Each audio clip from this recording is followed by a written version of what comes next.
5월 31일 강아랑이 전해주는 정치권의 뜨거운 말말말 강아랑의 정치랑입니다. 자, 오늘 첫 번째 주제는요. 대피하라 우경보입니다. 오늘 이른 아침에 위급 재난 문자 알림 소리에 놀라신 분들 많으시죠?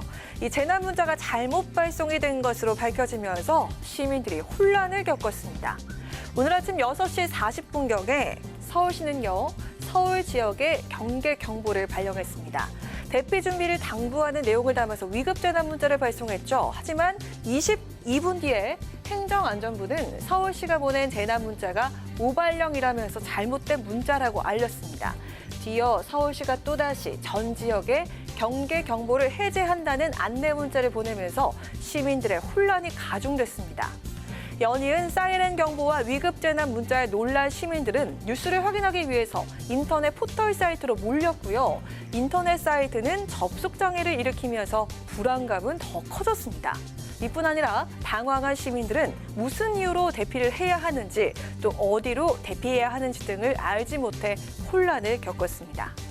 위급 재난 문자 오발송 사태에 대해서 정치권에서는 여야 할 것 없이 질타가 이어졌는데요. 자, 먼저 야당에선 위기 관리가 아닌 위기 증폭 시스템이 됐다면서 비판했습니다.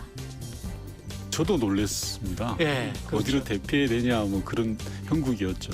정부의 역할이라는 게 국민을 불안케 하지 않아야 되는 건데 그렇죠. 불안을 조장한 거죠. 여러 경로를 좀 확인해보고 문제가 어디에 있는지 철저히 좀 따져볼 사안이다라고 생각하고 위기 관리 시스템이 아니라 위기 증폭 시스템이 돼버린 국가의 시스템을 정말로 정비해야 되고 누군가가 책임을 져야 될 겁니다.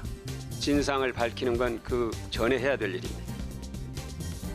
여당에선 안보엔 지나침이 없다는 주장이 나오기도 했는데요. 서울시 정무부 시장을 역임한 조은희 의원은 안전에 대한 오발령은 심각한 문제라면서 경솔했다고 질타했습니다. 국민 안전에 관한 문제가 이렇게 심각한데 오발령을 하다니 참 의의가 없습니다. 미사일이 수도권에 온다고 이게 시스템이 잘못 인지한 것 같아요. 방향을 잘못 인지하고 발령을 내린 건데 그래서 굉장히 신중하지 못했다. 지자체 자체적으로 낸 거죠? 공보였고요. 예. 서울시에서도 잘못된 거죠? 예. 위급 재난 문자 오발령 사태에 대해서 서울시와 행정안전부는 입장차를 드러내기도 했습니다.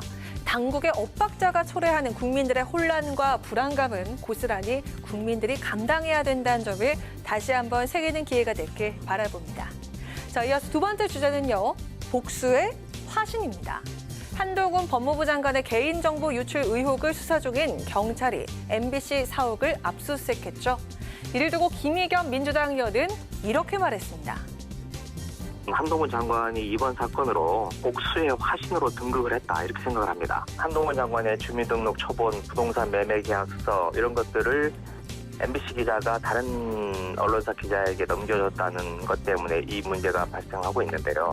그 사안 자체가 그렇게 무거운 문제인가에 대해서 근본적으로 의문이지만 김 의원은 윤 대통령의 미국 방문 당시 비속어 논란을 보도해 윤 정부의 미운털이 박힌 MBC와 A씨 기자를 향해 한 장관이 보복수를 벌이는 게 아니겠냐면서 목소리를 높였는데요. 복수의 화신이라는 강도 높은 표현까지 쓰면서 불편한 심경을 여과 없이 드러냈습니다. 이에 대해 한 장관은 개인정보 유포와 악용은 넘어가면 안 된다면서 민주당이 채널A 수사 때 취했던 입장과는 전혀 다르다고 목소리를 높였습니다. 또 민주당이 이 일에 관여하지 않았는지부터 점검해야 한다고 꼬집었습니다. 자, 그러자 김영진 의원은 바로 반박에 나섰는데요. 민주당이 MBC 기자에게 자료를 건네준 게 아니겠냐는 의심은 한 장관의 관심법이라면서 일축을 한 겁니다. 민주당 의원분들 중에 그 자료를 MBC 기자에 건넨 분이 있습니까? 제가 보기에는 조사해 보면 나오겠는데요. 그런 선언적인 판단을 가지고 수사는 하지 않는다고 봅니다. 한동훈 장관은 관심법의 대가인 것 같습니다. 한편 여당에선 한 장관 목소리에 힘을 싣는 모양새인데요. 장해찬 청년 최고위원은 한 장관의 개인정보가 유출된 거라면 검언 유착보다 훨씬 심각한 권언 유착이 될 거라면서 수사 촉구에 나섰습니다. 청문회 위원들만 보라고 알려준 신상정보, 개인정보까지 다 고스란히 전해지고 검언 이 유착보다 훨씬 더 심각한 수준의 권언 유착이다라는 생각이 들어서요. 민주당 법사위원이 임모 기자에게 전달해 준 게 아니라면 명예회복을 위해서라도 진상 규명을 해야 됩니다. 한동훈 장관의 정보 유출 수사가 여야의 언론 탄압 시비 공방으로 번진 상황입니다.